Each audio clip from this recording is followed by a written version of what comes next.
Estamos en el Congreso Futuro, solo una mención para decir que en este momento se está decidiendo el futuro del gobierno británico y con ello, de alguna manera, el futuro del Brexit, esta idea de si el Reino Unido se separa de la Unión Europea y también quizás de alguna manera la idea de cuántos esfuerzos vamos a enfrentar de manera conjunta, esfuerzos que necesitamos, desafíos que tenemos que enfrentar de manera conjunta y cuáles no. Aquí hay el Reino Unido que está en esta tensión por ver si sale o no de una de las alianzas más estables y probablemente más prósperas de las últimas décadas. Nosotros estamos mirando el futuro desde distintos ángulos y estamos escuchando y teniendo el privilegio de oír algunas de las mentes más brillantes, las personas mejor preparadas, aquellos expertos y expertas en distintas materias. Y en ese sentido es un honor contar con Marcelo Lepe, que es el director del Instituto Antártico Chileno, cargo que obtuvo por sistema de concurso público. Quiero precisar además. Alta dirección pública. Alta dirección pública, ahí está, alta dirección pública. ¿Cómo estás? Bienvenido a Cooperativa. Muchas gracias, muy feliz de estar acá. No, muchísimas gracias por estar con nosotros.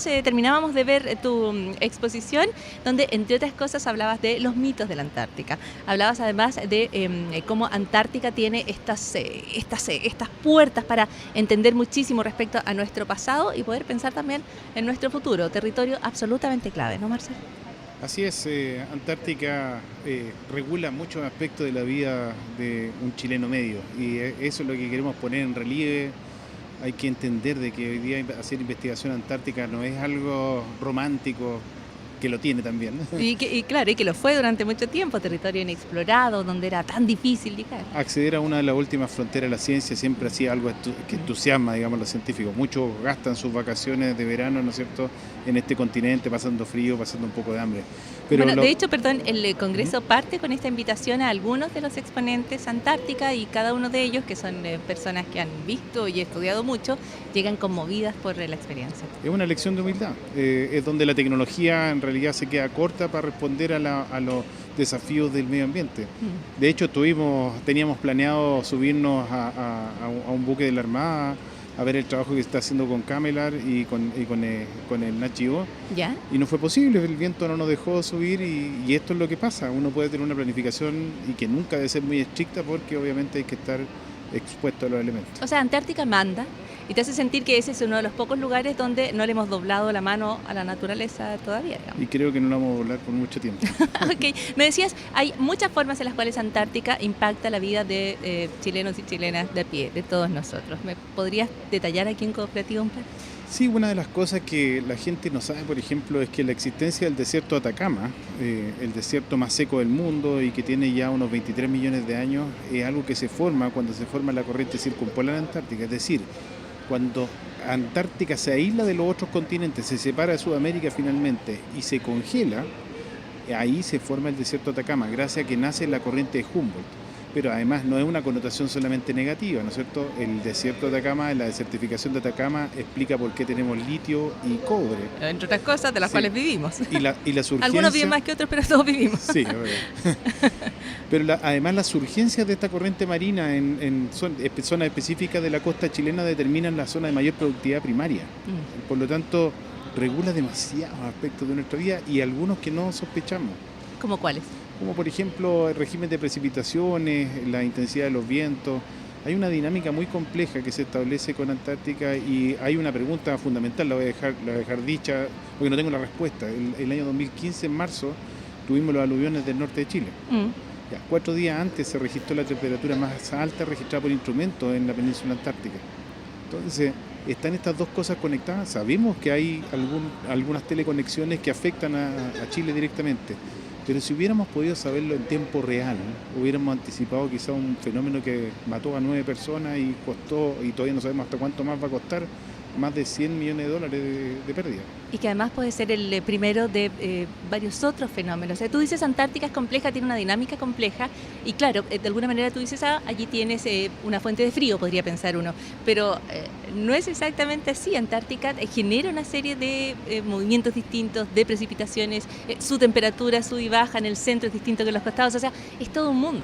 Mira, yo aplaudo, hay una nueva generación de científicos que está transmitiendo esto mucho más fácil. Por ejemplo, el grupo de Raúl Cordero de la Universidad de Santiago nos enseñó, a mí me enseñó particularmente de que además, al ser blanca, refleja gran cantidad de longitudes de onda, ¿no es cierto?, que vienen a la Tierra y pueden calentarla más, si no existiera este espejo que rebota todas esas longitudes de onda vuelta al espacio, entonces permite que se mantenga una temperatura relativamente moderada.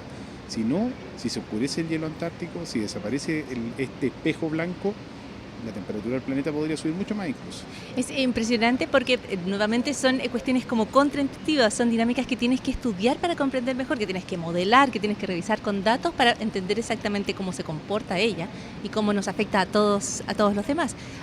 Hace un tiempo un científico norteamericano me decía una cuestión muy bonita. Antártica es el primer lugar donde podemos ver los efectos del proceso de cambio climático, ¿no?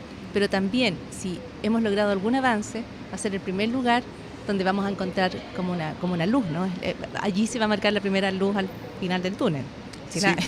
Sí, claro. Bueno, pero ahora también concita, yo creo que Antártica llama a los mejores espíritus de la sociedad humana, lo más lindo que tiene el hombre.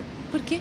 Porque, por ejemplo, tenemos un acuerdo internacional que se llama Tratado Antártico, que es increíble. Yo no he visto ningún otro ejemplo de ese tipo en donde los países congelan sus reclamaciones territoriales para proteger un continente y consignarlo para la paz y la ciencia. Eso, si no es altruismo, no sé cómo se llama. Alguna vez lo hablamos aquí en Cooperativa, es una cuestión absolutamente... Allí donde todo es pelea por las fronteras, en Antártica se logra un acuerdo en el que se congelan esos reclamos. Efectivamente, y ahora, por ejemplo, se aprobó hace ya un par de años el Mar de Ross como área marina protegida, y Chile y Argentina ahora llevan una nueva propuesta de área marina protegida para la península, proteger el krill. Entonces, Chile y Argentina agarran la vanguardia, digamos, de esta dinámica de proteger áreas de acuerdo a la investigación científica nueva que está surgiendo. Y bueno, tenemos una responsabilidad grande, somos un país que es puerta de entrada a la Antártica, somos un país reclamante, somos signatarios originales del Tratado Antártico. Tenemos una de las bases más antiguas. Tenemos de las bases más antiguas y además tenemos una comunidad científica muy joven, pujante y que está publicando muy buenos e interesantes artículos a nivel internacional. Y como otra cara de la moneda, tú hablabas de incluso turismo a Antártica, que es un turismo que todavía es muy caro, que es un turismo de alta exigencia. ¿Crees que eventualmente eso puede empezar a ser un problema en algún punto? Demasiados viajes, demasiados cruceros, demasiadas personas. Creo que el turismo antártico ha funcionado de una manera bastante regulada. Ellos decidieron ser parte de este sistema de administración internacional a través de una organización que se llama IATO. La IATO impuso reglas para el turismo antártico, digamos, para no matar el negocio, es decir, si queremos entenderlo de esa manera, más estricta que la de los programas antárticos nacionales. Entonces, cuando tú ves cómo operan los buques en la Antártica, te das cuenta que efectivamente ellos crearon reglas que cumplen. Y eso es muy importante, muy interesante. De hecho, el tipo de combustible que usan, el tema de las aguas de lastre, no sé si sabes tú, pero por ejemplo, yo tomo agua de lastre para aumentar la masa de mi buque, poder navegar hacia agua antártica y allá la boto. Si la boto, en realidad estoy transmitiendo, por ejemplo... Estás cambiando todo el sistema, de aguas de distintas temperaturas, supongo. Y es la sospecha de que, por ejemplo, la extensión rápida de la marea roja habría ocurrido por estas aguas de lastre. Entonces, llevar aguas de lastre a la Antártica... Entonces, hace años ya que se hizo un código polar que establece una serie de regulaciones para los buques, que lo están cumpliendo todos los programas antárticos del mundo, pero fundamentalmente partieron las empresas de turismo. Ok, o sea, allí no me preocupo cuando veo a Metallica dar un concierto en Antártica. ¿Recuerdas cuando eso ocurrió hace un tiempo? Sí, o sea, yo creo que hay que evitar los esfuerzos innecesarios. Yo creo que Metallica la habríamos podido disfrutar más en el Estadio Nacional. ¿O no? Con más gente, ¿no es cierto? Además.